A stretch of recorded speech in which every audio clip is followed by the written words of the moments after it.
Welcome to Comics Bazaar, the channel of comics commentary and arcana. This video features Fantastic Four Volume 2, Issue number 1, cover dated November 1996. So after the events of Onslaught, the Fantastic Four and the Avengers sacrificed themselves in Central Park in order to defeat Onslaught, and they ended up in an alternative universe and in the creative clutches of Rob Liefeld and Jim Lee. So the comics industry and Marvel Comics sales were going down after the speculator boom burst in 1993, 94, and Marvel turned to Jim Lee and Rob Liefeld, built a bridge to them and said, how about you take over some of our formerly popular characters but that aren't doing so well sales-wise. And Jim Lee and Rob Liefeld went for it, and this is one of the results. So widely anticipated was in particular Jim Lee's version of the Fantastic Four. We can see them on the cover here. The pencils are by Jim Lee and the inks by his frequent and by this point career-long collaborator Scott Williams. And we have Dr. Doom there menacingly in the background. We have got the classic logo as well, going all the way back to Jack Kirby and Stan Lee's Fantastic Four. So not really too many changes. Of course, we get the obligatory costume revamp, uniform revamp. We can see it there most particularly on Mr. Fantastic and the Invisible Woman. The Human Torch looks the same as always, and a very difficult, like the most difficult character of the Fantastic Four to draw and capture visually, in my opinion, is the Thing. And of course, the man who set the pattern for the Thing was Jack Kirby with those 100+ issues on the title. And the Thing is an interesting character visually because he's more cartoony than the other members of the Fantastic Four. But it's difficult to do it in a fashion that fits in with them visually. So artists that were, in my opinion, able to do it after Kirby include John Byrne, of course, Walter Simonson, and in my opinion, I think Jim Lee does a pretty good job on the Thing here. He's definitely abstracting the character. He's getting those orange rocks and bricks well. He's got the brow right. He's got the inset eyes. Looks good to me. So let's open this one up to the first page. And, Jim Lee sold the biggest selling comic, single issue of a comic in the history of comicsdom back in 1991 with Chris Claremont, Adjectiveless X-Men #1. A volume 2 of an original Marvel title. Here he is doing the same thing again, and he's opening in the same way. The first page of Adjectiveless X-Men #1 featured a space flight and a shot of the Earth from space and something going wrong. And that's what we're getting here as well. But we're beginning, it would seem, in medias res. This is really where the 40-page story, this comic is double-sized 40 pages of story and art. This is where it should have begun and should have continued. But there's a little twist coming and it's disappointing. But in any case, the opening caption is "The dream's always the same." It begins with a perfect launch, but this time it takes a fantastic twist. So the experimental ship is called the Excelsior. A little nod there to Stan Lee and the motto of New York City. Susie and Johnny, what are they doing here? You did it, Ben, says, is it Susie or is it Johnny? It's hard to tell, but they are siblings. It's too dangerous. That's when the warning indicators start lighting up like a Christmas tree. Radiation's flooding into the main compartment out of nowhere. Reed pops into the scene and tries to salvage the situation, but even he runs out of answers. But before I get a chance to do anything, Johnny bursts into flames before my very eyes. So the first person narration is by Ben Grimm, who will become the Thing. We get a good look at him there in this particular panel. So things are going wrong, and then there's a phone call coming in. So this is a dream. It's a nightmare, but it's a prescient nightmare of the test flight of the Excelsior. And we see here these energy signatures, which of course readers of the Fantastic Four would identify them as the cosmic rays that the foursome were bathed with, and which gave them their fantastic powers. So it's quite a good opening. I don't like this business that it was all a dream, and then we're stuck for almost 20 odd pages of a build-up to the launch of the ship. Now that's the Excelsior ship that Reed Richards has been working on, but it's not actually in this story the one that the foursome go up into space because of what happens a little later in the story. So the title of the story is Renaissance. Renaissance, of course, a word that means rebirth. And we have our credits there: Jim Lee, plot and pencils. So Jim Lee is the storyteller here, as he was on Adjectiveless X-Men after Chris Claremont's departure. Brandon Choi on script. Now Brandon Choi partnered with Jim Lee, providing the script for Wildcats #1 and a few other Wildstorm titles. Brandon Choi didn't have a history as a comics writer. Prior to that, he was Jim Lee's best friend from childhood, and so he got a really sweet gig of putting the words over Jim Lee's art and making his story, communicating his story to readers via captions and speech balloons and dialogue and so on and so forth. And in my opinion, he did not do a good job on the opening issues of Wildcats before James Robinson came on board, and after that Alan Moore. But to be fair to the man, he does a better job here on scripting over Lee's story of Fantastic Four #1. He does a better job with the dialogue. It's sharper. It reads better in terms of how it sounds on the ear. He does develop distinctive voices for the four characters. Mr. Fantastic, the Invisible Woman, the Human Torch, and in particular Ben Grimm. He does his best job on Ben Grimm, in my opinion. But he still isn't a top flight comics writer. And really what I want to see, what would have been amazing to see back in 1996 in terms of the creator credits here, would have been Alan Moore's name right there. Now Jim Lee had gotten Alan Moore to work with him on Wildcats, and I just think it would have been a possibility for Alan Moore to have taken this gig on Fantastic Four. There would have been enough of a firewall between him and Marvel. Jim Lee would have been that firewall for him to do this. I mean, one of the kind of fantasy projects for me is to see one day, I mean, he's still going, Alan Moore do a Fantastic Four story. If ever there was a comics writer that's a perfect fit for the Fantastic Four and doing something different, because every writer and creative team subsequently has had a hell of a job to get themselves out of the shadow of Stan Lee and Jack Kirby. The one man to do it is Alan Moore, in my opinion. But alas, what we have here is Brandon Choi. The rest of the creative team: Scott Williams on inks, Joe Chiodo and Martin Jimenez on colors, Wildstorm FX computer colors, Richard Starkings and Comicraft on the digital lettering. The particular Comicraft letterer is Dave Lanfair. Yeah, there we go. That is our creative team. So we see here it was all a dream, and Ben here is coming out of the test pilot scenario. Another flawless performance, Ben, says Reed. At least Isaac can never complain about that. That's Reed's partner in the program. Compared to flying combat sorties, Reed, this stuff is just a walk in the park. So what's the latest word on the mission? So Ben Grimm was a World War II fighter pilot in Stan Lee and Jack Kirby's Fantastic Four. But here in this rebooted and alternative world, he was a fighter pilot in the first Gulf War. So interesting, the updating of the timeline and historical context for the characters.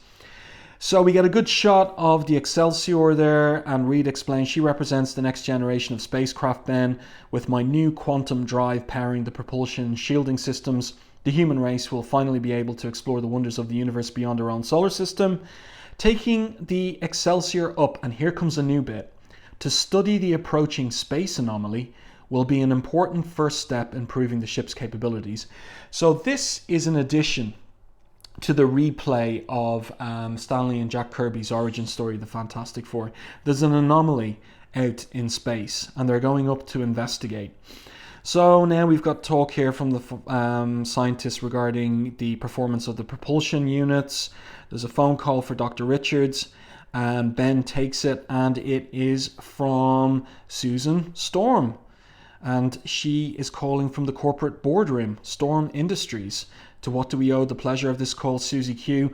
Asks Ben jokingly.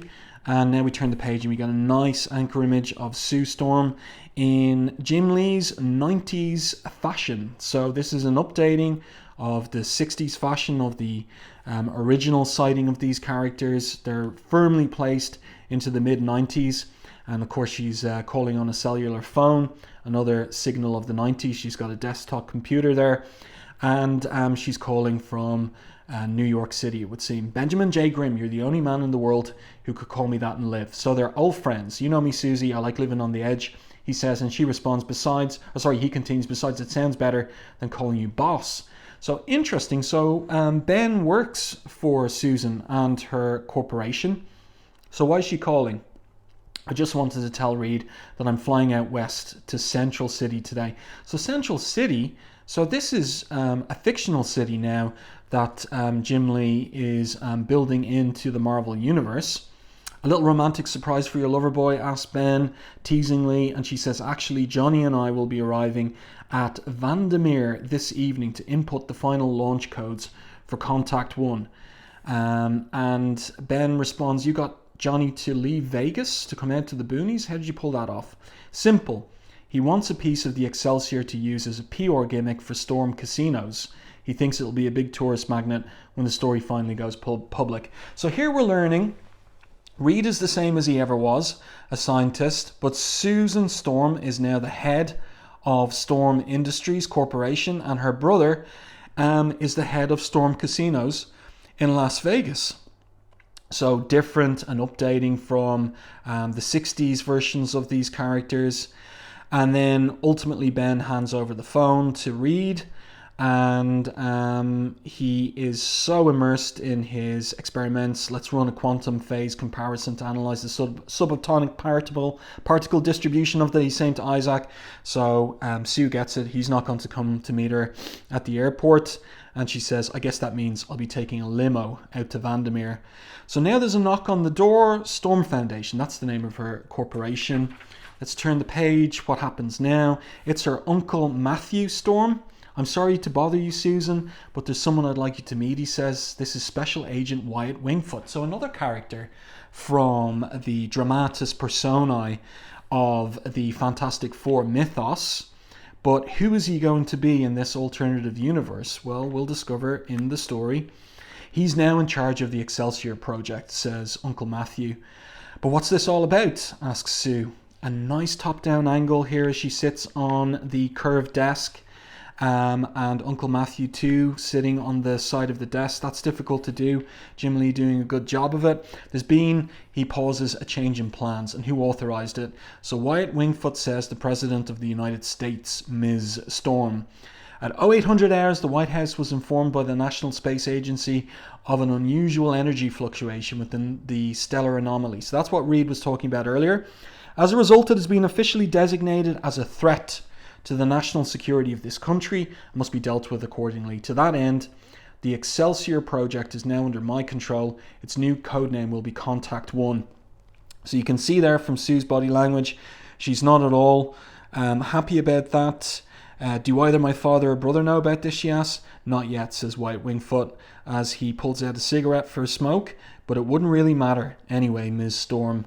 So let's turn the page. There's nothing to be done. Elsewhere, out in the desert, we have a news reporter who gives us some useful information. Good evening, she says. This is Colleen Chang reporting for American tabloid from the area known only as Sector 52, located outside of Central City. For the past several months, stories have been circulating amongst the locals that this place is a major focal point of UFO activity, allegedly tied to a secret military base hidden somewhere within this mountainous terrain. In fact, many conspiracy theorists are convinced that a clandestine government agency is in fact preparing to make contact with alien life.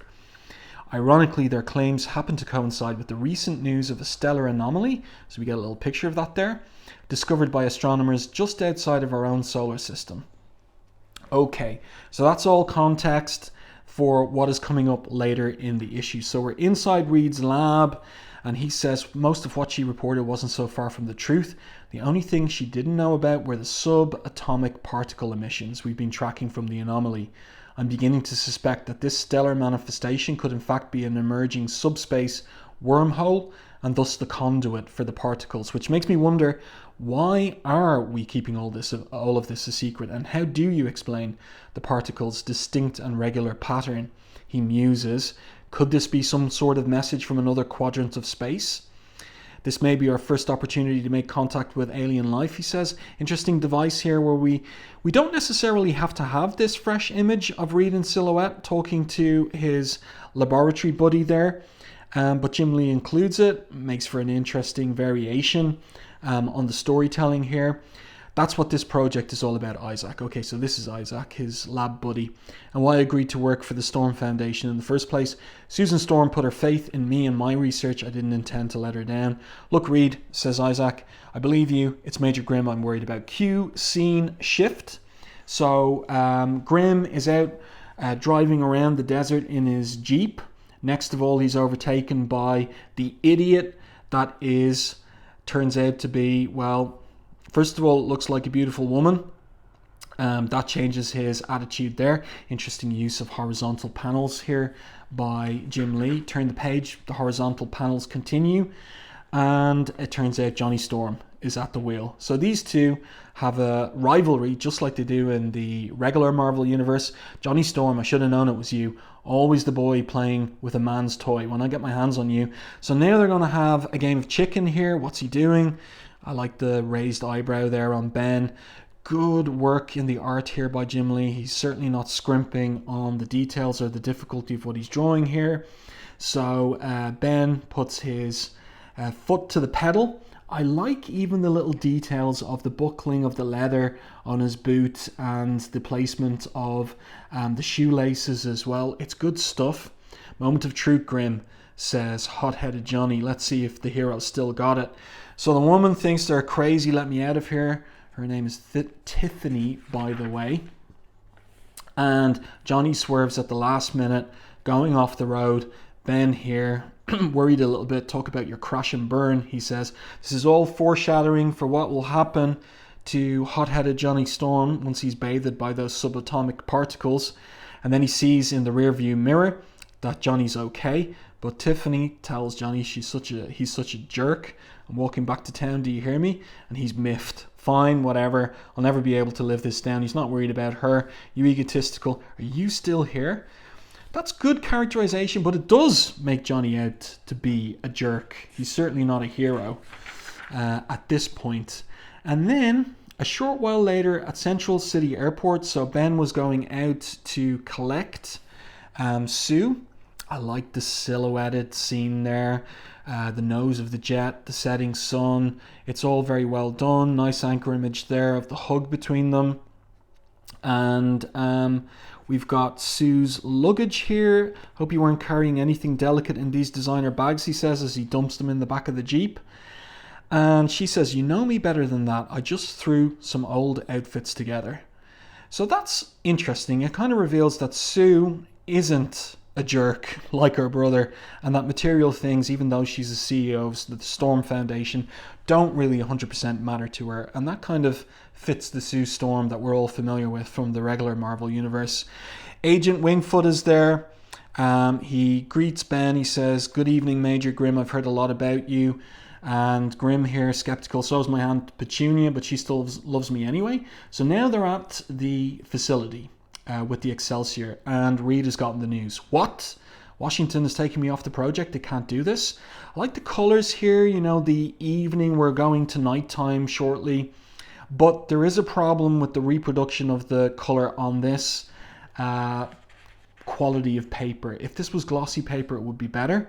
Some of the pages, the color is kind of muddy, and the black line work isn't as clear as it ought to be. I'm sure it's the typical problem of computer coloring in the mid to late 90s, where everything looks good on the computer screen, but it doesn't necessarily reproduce as sharply on paper. So Johnny's not happy. This is bull. I should have been notified about something like this. So there's arguments here about the legitimacy of White Wingfoot taking over. And look, at this point you can see there's been a lot of what shall I say? There's been a lot of build up to this launch. And at this point, I'm going to make my criticism, which is we should have had the launch pages ago. What is the point of all of this civilian clothed stuff and all of this mystery about Wyatt Wingfoot? We need to get to the action more swiftly. And you think back to Stan Lee as editor at Marvel Comics in the 60s. You think back to Jim Shooter as editor in the 1980s. No way could we have had these pages and pages of the characters in civilian clothes talking, joying, and so on and so forth without getting to the action. We need to get to the action much more quickly than this. Nice top-down shot here of all the characters, and it's revealed that Wyatt Wingfoot is an agent of S.H.I.E.L.D. He says, who we are exactly is irrelevant. The only thing that matters now is that you're all under my jurisdiction. The White House has declared the stellar anomaly a threat to this nation, and I'm here to deal with it accordingly. Reed demurs. I don't care, says Wyatt. Your opinion is now irrelevant, Dr. Richards. Ben here starts struggling. Reed tells him, Ben, please, violence won't stop anything. Even as Ben says, well, I think it's clobbering time. So that's his trademarked catchphrase there, using it in civilian life, and the suggestion that he's always used it. But Reed tells him, not now, my old friend. And Wyatt Wingfoot orders that they be locked, taken away and locked up. And Sue, they're concerned. Now, this is Isaac here. He's saying this was supposed to be a scientific endeavor. Sue says, I wish I knew, Isaac, what's going on. And what does Wyatt Wingfoot say? He says, Ms. Storm, you and your brother will now input the final launch codes for Contact 1 into the command console. So we learned that had to be the case earlier on, so they do it. Sue says, this is where I draw the line. Even patriotism has its limits, so she's not going to cooperate any further. So Wyatt orders them to be confined to headquarters. Johnny's saying he's going to call his lawyer, and he is knocked out cold. So Wyatt, not a nice guy, and that's really proved here, where he electrocutes and kills Reed's laboratory buddy, Isaac.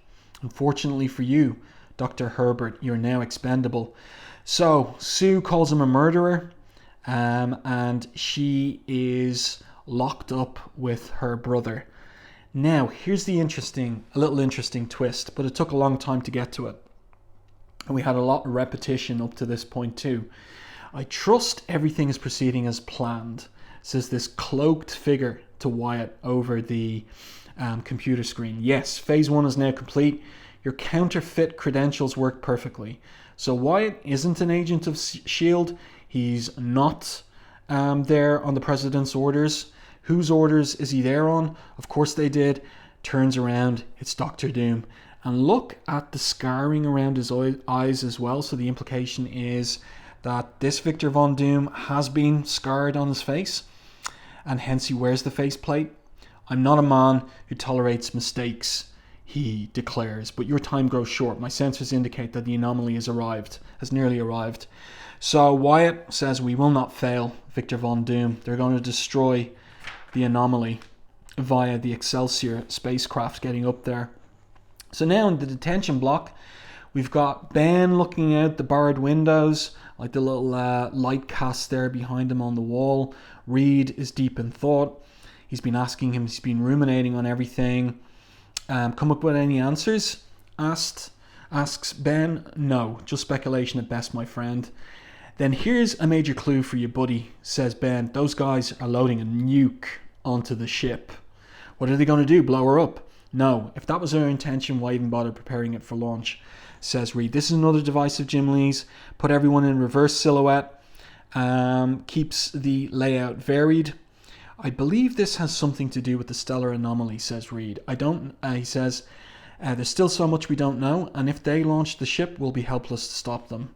Don't bet on it, says Ben as he looks at the prototype out there.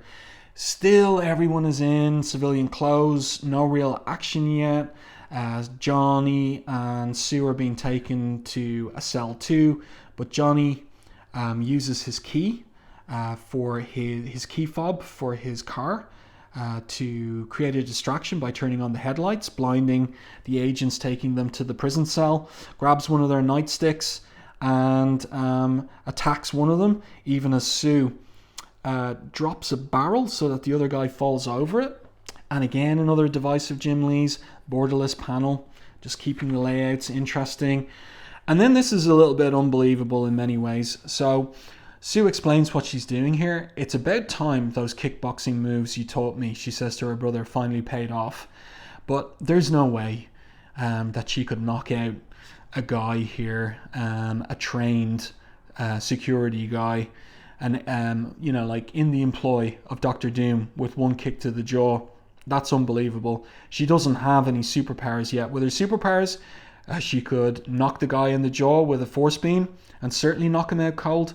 This is stretching credulity, but very much in keeping with the revamp of Sue's character from the way that she was represented in the early issues of Stan Lee and Jack Kirby's comic, where she was much more of a kind of a background character in many ways, and more characterized in respect of ideas of femininity of the 1960s.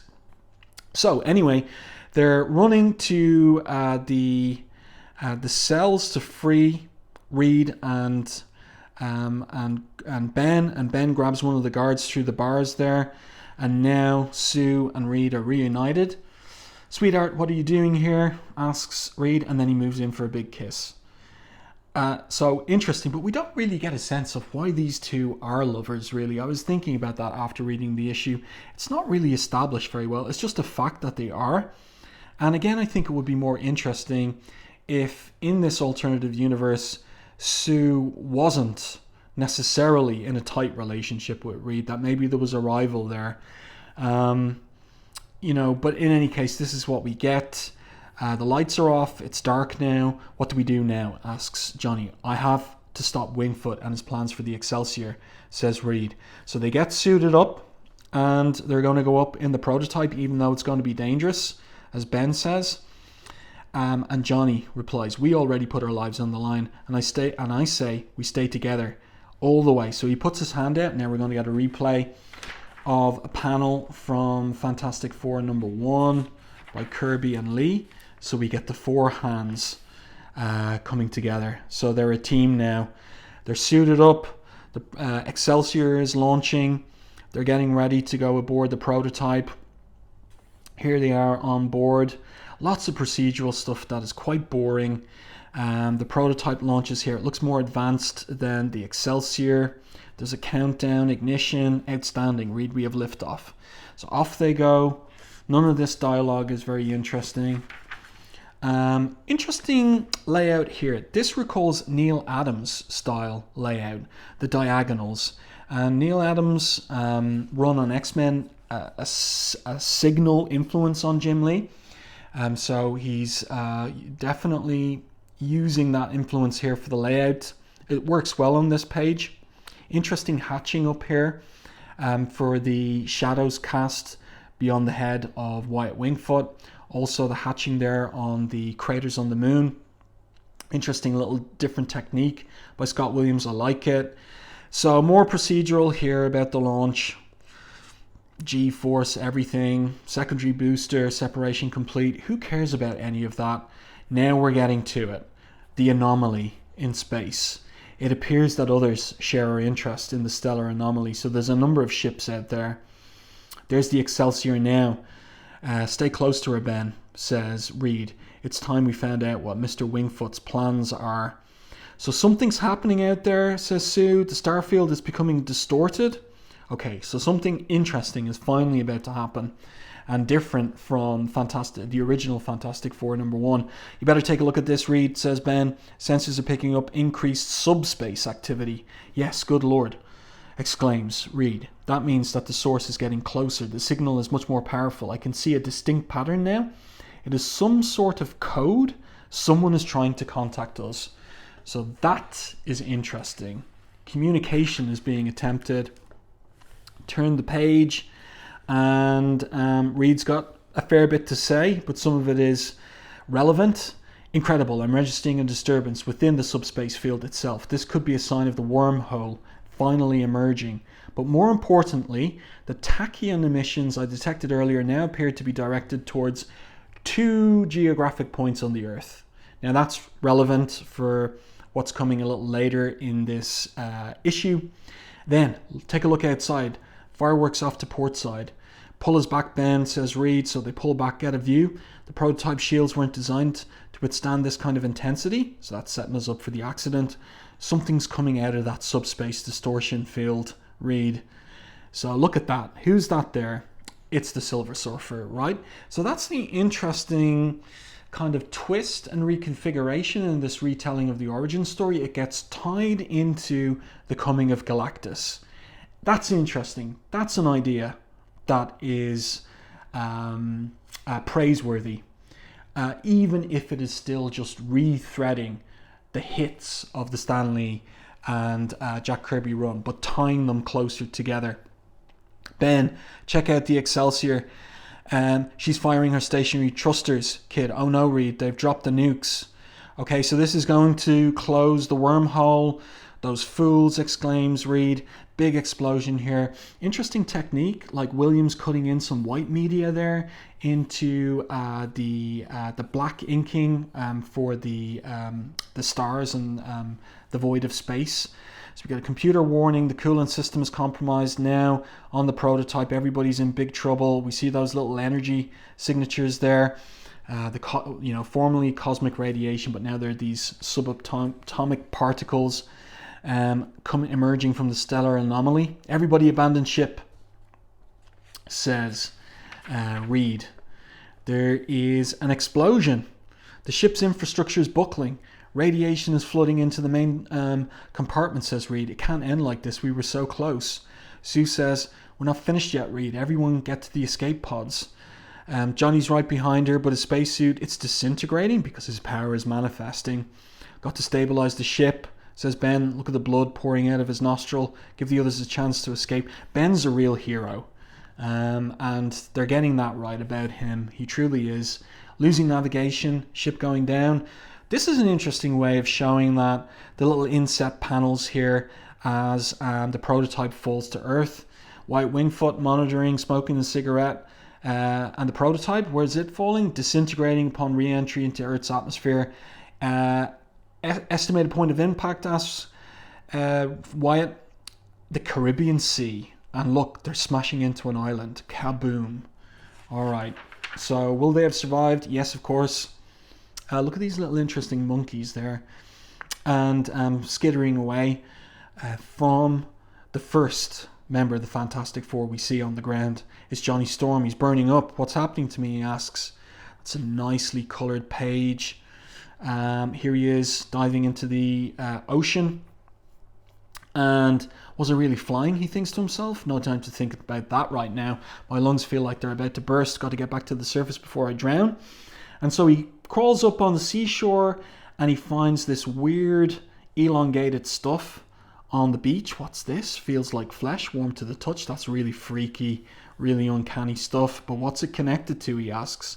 That's a great little look on his face there. I like this little scene. It's weird. And then he sees it's a hand, and he pulls on the elongated flesh and pulls Reed out of the water. After our ships failed, coughs Reed, we were exposed to high levels of cosmic radiation. Right now, there's no telling what it may have done to us or how long we may have to live. Well, we're beginning to see what it's done to you. You've got these superpowers now, and you're going to live a long time. I've become a human Zippo, says Johnny there. That's kind of funny. And Reed figures out I can equally contract my body parts as well, so stretch and contract. Somehow the radiation has mutated our very biomolecular structure and thereby imbued us with, well, he's not going to say amazing powers, so he has to say fantastic powers. But I'll have a better idea of what happened after I analyse the data from the prototype's black box. Reed, what about Sue and what about Ben? So he does the science thing first, and now he says, we'd better find Sue and Ben and make sure they're both all right. Okay, Reed, that should have been your number one priority, but in any case, Johnny points, look, 2 smoke plumes. They must have landed further inland. You know, Reed, this is just so unreal. Well, here we have at another crash site. Ben, he's on the ground. The horrifying thing is going to happen to him. My hand's turning to rock. Can't feel anything. Hard to breathe. Can't stand the pain. So we really get a sense of the torment of Ben's transformation from flesh to orange rock. Body feels like it's being torn apart and he screams. Good drawings on this page. And let's see, here we find Sue. Sue, of course, doesn't have a horrifying transformation. There's nothing weird or freaky about her transformation.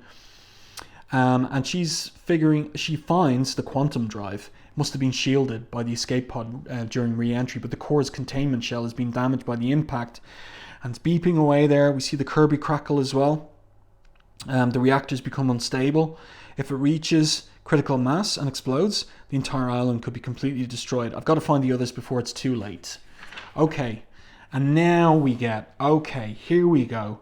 This is a very cool double page spread. This is what we've all been waiting for, and we should have had it much, much earlier in the issue. We should have had it pages and pages ago. Like, that opening page should not have been a dream. That should have been our beginning. We should have gotten here within 5 pages. But here we are at the end of the issue. Just a missed opportunity. So here she is coming into the cave here. She finds this rocky creature in the water. Is that you? She asks. Susie, what's wrong? Get away from me. Look at that. That's really great. Close up on his eyes there. The water pouring from his rocky brow. That's really well done. Oh, Ben, she says, what's happened to you? And we get kind of like a cheeky back shot there of Sue by Jim Lee. It's very well done anatomically. But if you're looking at this in high definition, it is a little bit cheeky, shall we say. I always like the way that Jim Lee does back muscles as well. Even for women, he doesn't make it look too muscly. It's nicely done. And then really the star of the show, aside from that cheeky shot of Sue, is the Thing. That's a great version of the Thing. Love the ripped spacesuit around him there, the clothing. It's very, very well done. And like I said at the beginning, it's difficult to draw the Thing well. And Jim Lee is probably, I imagine he's done a number of studies in order to get this right. And he's happy with this. And I think he's done a great job. Really good stuff. I don't know, Susie, I've turned into a monster. Some kind of thing. Yes, indeed. Interesting rim lighting there as well. Joe Chioda's colours. This double page spread printed well. This one, not so much. This one is a little murkier and muddier. This page too. Interesting that. Not every page printing as well. So there's something behind Ben. Roaring, slashing, crashing. Johnny and Reed are running after them. They hear familiar voices. And what do we see here? They're surrounded by the mole men. Right now, we've no idea what their intentions are, says Reed. They seem harmless enough. Where do you think they're taking us? Asked Reed. Another device of Jim Lee's. I pointed out earlier, put everybody in silhouette, but it reads really well. To their leader, I'd guess. And as they're being taken along by the mole men, look, they must use those funky road signs to get around these caves, says Johnny. But Reed has a hypothesis. Incredible. Those inscriptions resemble the signals we intercepted from the wormhole. So remember those 2 geographic points on Earth that the message was being sent to? Well, this is one of them. Of course, this island must be one of the 2 points on Earth somehow linked to the anomaly, says Reed. But of course, that raises for engaged readers the question of, okay, well, if this is one point in the Caribbean, in the Bermuda Triangle, as it turns out, where's the other point? So Reed, this entire cavern is glowing. The ambient light, says Reed, appears to be generated by the massive diamond formations embedded in the walls. Look down there in the valley. So we've got Ben and Sue tied up to a sacrificial altar. We've got this big monster coming towards them.